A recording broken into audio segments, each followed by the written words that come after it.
실패한 이유가 마케팅과 경영 지식을 몰라서였다고 했지만 사실은 그보다 더 근본적인 이유가 있습니다. 바로 목표 설정이 잘못되었기 때문입니다. 30대의 저의 목표는 딱 학원 강사 생활에서 벗어나고 그저 어릴 때 꿈이었던 딱 가수가 되는 것까지였기 때문이에요. 안녕하세요, 이선율입니다. 최근에 책 더 마인드를 출간하신 하와이 대저택님의 유튜브 채널에 제가 푹 빠져 있는데요. 하대님은 잠재의식과 마인드셋에 관한 컨텐츠를 하시는 분이에요. 이분 영상과 책에 간다 마사노리의 비상식적 성공 법칙 책 내용을 자주 언급하시거든요. 저도 이 책을 올해 초에 알게 돼서 읽었고 인생 책 중에 하나인데요. 누구는 이 책을 마케팅 책이다, 자기계발서다 라고 하는데 최근에 하대님 영상을 보니까 확실히 간다 마사노리가 이야기하는 비상식적 성공 법칙이라는 것은 그저 목표를 종이에 적었더니 현실이 되었다라는 자기암시에 관한 내용이 지배적인 것 같다는 생각이 듭니다. 바로 그 종이에 적었다는 목표, 오늘은 그 목표에 대한 이야기를 해보려고 하는데요. 그렇다고 제가 자기암시 책에 나오는 100일간 100번씩 목표를 적으라는 이런 얘기를 하려는 건 아니고요. 종이에 적던, PC로 한글 파일에 적던 어떤 일을 하기에 앞서서 가장 먼저 해야 될 것이 바로 목표 설정하는 것이거든요. 목표는 여행에서 목적지 같은 건데요. 이를테면 스페인이 목적지라고 하면 그 다음에 항공권, 숙박, 경로, 세부 일정이랑 예산 같은 걸 짜잖아요.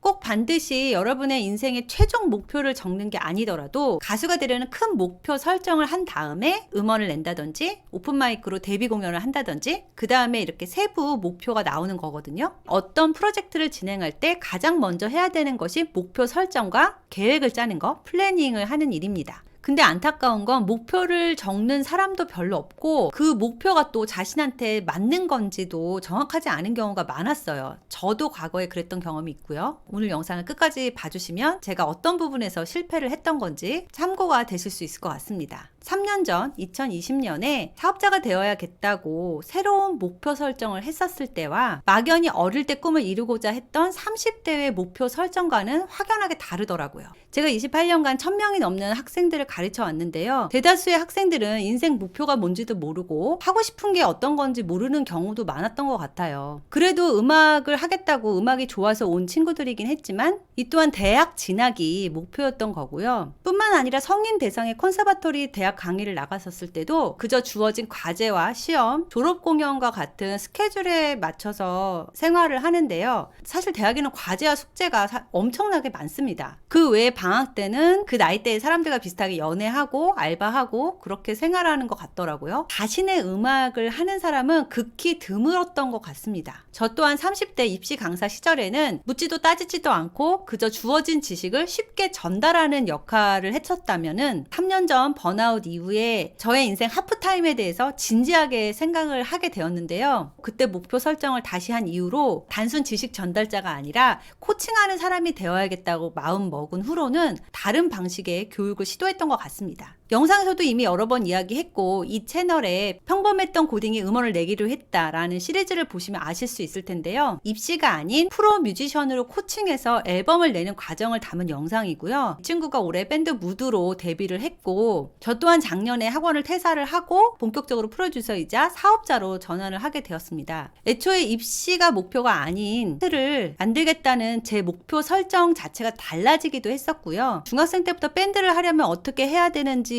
그런 질문을 많이 했던 친구라서 제가 실제로 뮤지션이었을 때 겪었던 경험담을 많이 이야기했던 것 같아요. 하지만 신우도 입시생이 되면서 주변이 다 입시하는 친구들이 많다 보니까 현실적인 부분에서 되게 많이 방황을 하더라고요. 그래서 그때 당시에 앞으로의 목표를 종이에 적어오라는 숙제를 내줬었어요. 그때 적었던 목표들 중 싱어송라이터로 앨범을 내는 건 불과 1년이 안 돼서 이루어졌습니다. 당시에 맹목적인 입시제도의 통념을 깨기 위해서 책도 많이 권하고 마인드셋을 많이 심어줬던 것 같아요. 그저 목표를 종이에 적기만 했는데 이루어졌다. 바로 작가가 말하는 단 하나의 성공 비법입니다. 이런 책의 내용이 그렇게 저는 거부감이 들지는 않아요. 저도 어릴 때부터 일기나 계획 쓰는 거를 좋아했고 어릴 때 종이에 적었던 꿈들이 전부 다 현실이 됐습니다. 근데 여기서 드는 의문이 하나 있습니다. 지난번 영상에서 제가 가수로는 실패를 했다고 했는데 그토록 원하는 가수가 되었는데 저는 왜 2019년 번아웃으로 진저리를 치고 끝내게 되었을까요? 실패한 이유가 마케팅과 경영 지식을 몰라서였다고 했지만 사실은 그보다 더 근본적인 이유가 있습니다. 바로 목표 설정이 잘못되었기 때문입니다.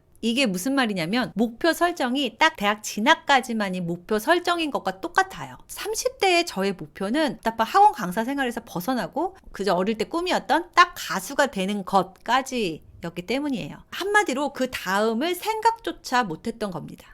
정확히 말하면 가수가 되는 건 앨범을 낸 순간에 이루어지는 거거든요. 그 이후의 목표 설정도 그 어떤 데이터도 준비가 안 된 상태였어요. 만약에 여러분의 목표가 자작곡을 만들어서 음원을 내겠다까지가 목표라면 제가 앞으로 올리려는 콘텐츠는 안 보셔도 될 것 같습니다. 하지만 전업 아티스트가 되어서 돈을 벌고자 한다면 목표 설정부터 확실하게 해야 됩니다. 구체적으로 어떻게 해야 될까요? 첫 번째는 아티스트로 돈을 어떻게 버는 걸까라는 걸 고민해 봐야 됩니다. 아티스트가 되는 기술, 화성학, 작곡, 미디, 악기 연주 같은 기술에만 집중했지 돈을 버는 방법을 공부해 본 적이 있나요? 그 전에 돈이란 건 무엇일까요? 돈의 속성을 여러분은 알고 계시나요? 두 번째는 여러분이 흔히 알고 있는 통념, 드라마, 만화, 영화 같은 미디어나 주변 음악하는 선배들을 봤을 때 뮤지션은 돈을 어떻게 벌던가요? 뮤지션이 돼서 돈을 버는 방법을 아주 디테일하게 알고 계신가요? 제 영상을 보시는 분은 아마도 자작곡을 만들어서 현재 밴드를 하고 있거나 1인 뮤지션으로 오픈마이크를 준비를 한다든지 본인만의 음악을 하고자 하는 분들일 것 같은데요. 그러니까 본인이 만든 노래를 하고 싶은 거잖아요. 즉,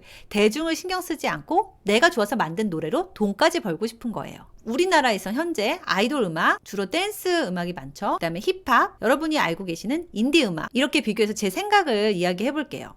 아이돌이 되고 싶으면 대형 기획사의 오디션을 보는 게 정석이겠죠. 합격만 된다면 회사가 수익 창출을 위한 업무를 대신 하겠죠. 힙합은 어떤가요? 장르가 힙합일 뿐이지 인디 뮤지션입니다. 10년 전에는 아는 사람만 아는 매니악적인 음악이었고 언더그라운드 장르였어요. 하지만 지난 10년간 국내 대표 음악 방송인 엠넷에서 쇼미더머니, 고등 래퍼, 언프리티 랩스타 같은 힙합 장르를 다룬 경연 프로그램들이 굉장히 화제가 되었었죠. 일정 기간 동안은 엠넷에서 앨범을 내주고 홍보도 해주고요.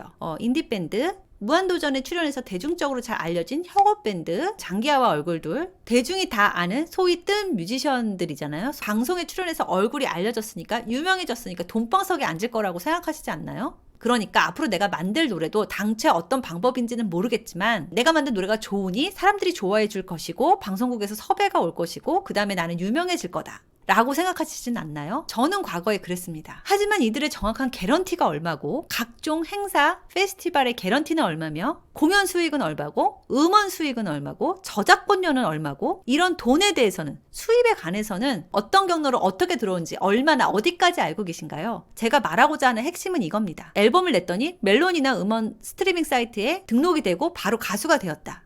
가수까지가 꿈이었고 꿈을 이뤘으니 다시 본업으로 돌아가서 직장 생활이나 자영업을 즐겁게 한다면 전혀 문제가 없겠지만 앨범을 내기만 하면 그 다음은 저절로 돈을 벌게 되는지 알았던 거 아닐까요?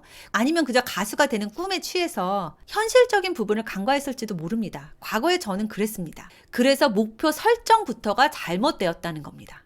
지금의 제가 그때로 돌아가서 다시 목표 설정을 할 수만 있다면 이렇게 할 것 같습니다. 가수가 되어서 한 달에 월 1,000만 원의 수입을 얻겠다라든지 가수가 되어서 한 달에 200-300 정도의 먹고 살 정도의 수입과 앨범을 내고 공연 활동을 하면서 팬들의 응원과 지지를 받고 내가 하고 싶은 음악을 하면서 살겠다라든지 그렇게 막연히 가수가 되어야겠다는 꿈이 아닌 가수로 돈을 얼마를 벌고 어떻게 살겠다까지가 목표 설정 때부터 있었다면 그 다음은 여러분이 디지털 싱글을 어떻게 제작하고 만들어야 되는지를 인터넷으로 서칭하고 자료 조사를 하는 것처럼 음악으로 돈을 어떻게 벌어야 되는지에 대한 정보를 찾고 공부도 했었을 겁니다. 무작정 앨범을 내고 씬에 들어가 봤더니 다들 페이스북 페이지를 만들더라고요. 그걸 누구 하나도 왜 만들어야 되는지 설명해 주는 사람이 없었어요. 당시에는 패매로 교류를 했었으니까 저 역시 또 따라서 그렇게 했던 거고요. 그리고 어디서 버스킹을 한다더라, 무슨 공모전이 있다더라, 주변 뮤지션들이 하는 거 그대로 따라 하다가 지치기도 했었고 젊은 패기로 시작한 20대도 아니다 보니까 원래 주 수입인 강사와 외주 일로 돈을 버느라 가수 생활을 제대로 이어가지 못했습니다. 또한 책에서는 목표 설정하는 신박한 방법을 알려주는데요. 하고 싶은 거를 적기 전에 하기 싫은 일을 먼저 적으라는 겁니다. 하기 싫은 일을 정확히 골라내는 과정을 통해서 내가 진짜 하고 싶은 일을 찾을 수 있다고 합니다. 이 방법은 우리 안에 잠재된 소망을 이끌어내는데요. 다른 사람의 시선이나 세상의 평판,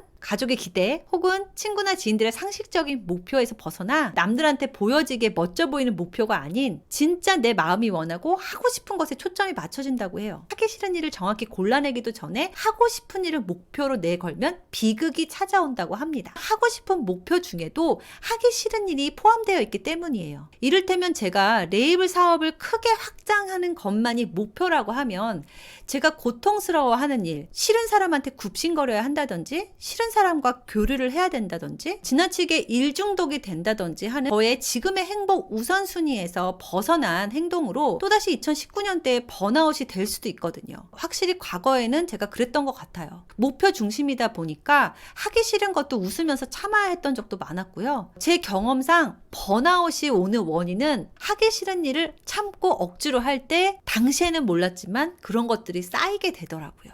그런 감정들이, 싫은 감정들이 내 몸에서 점차 쌓이게 돼서 나중에는 정말 많이 힘들어지더라고요.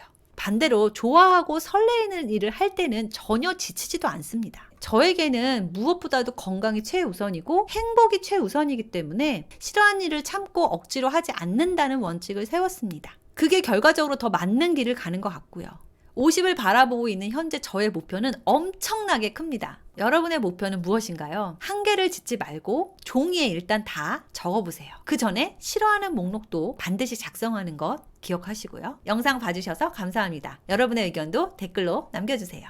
도움이 되신다면 구독과 좋아요 부탁드립니다.